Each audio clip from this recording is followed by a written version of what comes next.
नमस्कार. कधी विचार केलाय की आपण आपल्या आजूबाजूच्या या एवढ्या गुंतागुंतीच्या जगाला समजून कसे घेतो? खरं तर आपण नकळतपणे ना काही खास साधनांचा वापर करत असतो आणि आज आपण ज्ञानाची हीच साधनांची पेटी उघडून बघणार आहोत. हा खूप महत्वाचा प्रश्न आहे नाही का. आज तर आपण अक्षरशः माहितीच्या महासागरात उभे आहोत. पण मग एवढ्या सगळ्यातून नेमका अर्थ काढायचा तरी कसा? चला, याच प्रश्नाचं उत्तर आज शोधूया. तर मग या सगळ्या प्रवासाकडे आपण एका ज्ञान टूलकिटच्या नजरेतून बघूया. म्हणजे बघा, जसं प्रत्येक कामासाठी आपल्याला वेगवेगळी अवजारं लागतात, तसंच ज्ञान मिळवण्यासाठी सुद्धा काही खास साधनं लागतात. चला तर मग या पेटीतली 3 मुख्य साधनं कोणती आहेत ते पाहूया. ओके, तर आपल्या टूलकिटमधलं पहिलं आणि सगळ्यात बेसिक साधन ते म्हणजे नोट्स काढणं. आता हे फक्त काहीतरी लिहून ठेवणं नाहीये, तर माहितीला आपलंसं करण्याची ही पहिली सगळ्यात महत्वाची पायरी आहे. अच्छा, मग नोट्स काढणं म्हणजे नेमकं काय?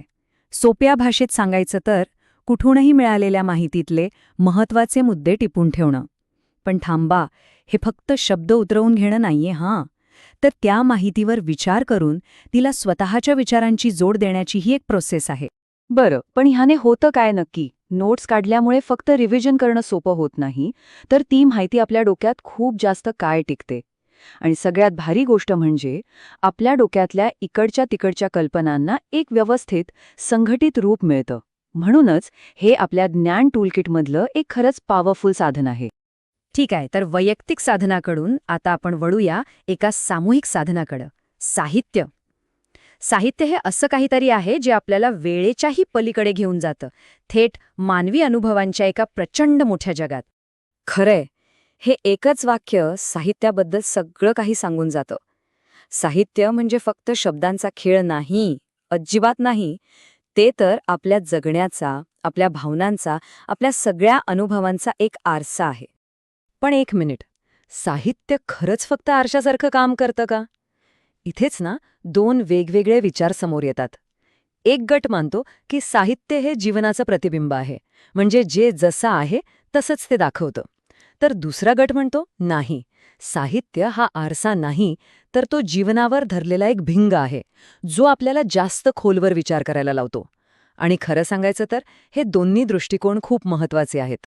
आणि साहित्याचे हे अनुभव आपल्याला वेगवेगळ्या रूपांमध्ये भेटतात. कधी नाटकांच्या रूपात, जिथे कॉमेडी आणि ट्रॅजेडी आपल्याला आयुष्याचे 2 वेगवेगळे पैलू दाखवतात, तर कधी ऐतिहासिक किंवा सायकोलॉजिकल कादंबऱ्यांच्या मोठ्या कॅनव्हासवर.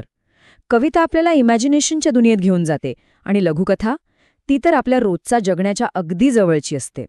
हे जे वर्गीकरण आहे ना, ते आपल्याला त्या त्या कथेच्या थेट मुळाशी पोचायला मदत करतं. चला, आता मानवी अनुभवांच्या दुनियेतून थेट तंत्रज्ञानाच्या युगात येऊया. आजकाल माहितीवर प्रक्रिया करण्यासाठी आपल्या हातात असलेलं सगळ्यात पॉवरफुल साधन कोणतं असेल?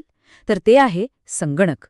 संगणकांच्या दुनियेत सगळ्यात टॉपला आहे सुपर कम्प्युटर. त्याचा स्पीड आणि त्याची कपॅसिटी अफाट असते. जरा विचार करा, इन्शुरन्स कंपन्यांच्या लाखो पॉलिसींची प्रचंड माहिती काही सेकंदात प्रोसेस करण्यासाठी याच टेक्नॉलॉजीचा वापर होतो. सुपर कॉम्प्युटरच्या नंतर येतात मिनी कॉम्प्युटर्स. यांना आपण मिड रेंज कॉम्प्युटर्स असंही म्हणू शकतो. हे ना एकदम स्पेसिफिक कामांसाठी बनवलेले असतात. उदाहरणार्थ, एखाद्या फॅक्टरीमधल्या संपूर्ण प्रोडक्शन लाईनवर लक्ष ठेवणं. आणि तिसरा प्रकार, तो तर आपल्या सगळ्यांनाच माहीत आहे, मायक्रो कम्प्युटर. आपले डेस्कटॉप, लॅपटॉप, टॅबलेट पीसी हे सगळं ह्याच फॅमिलीचा भाग आहे. आणि आजच्या जगात सगळ्यात जास्त वापरले जाणारे कम्प्युटर म्हणजे हेच.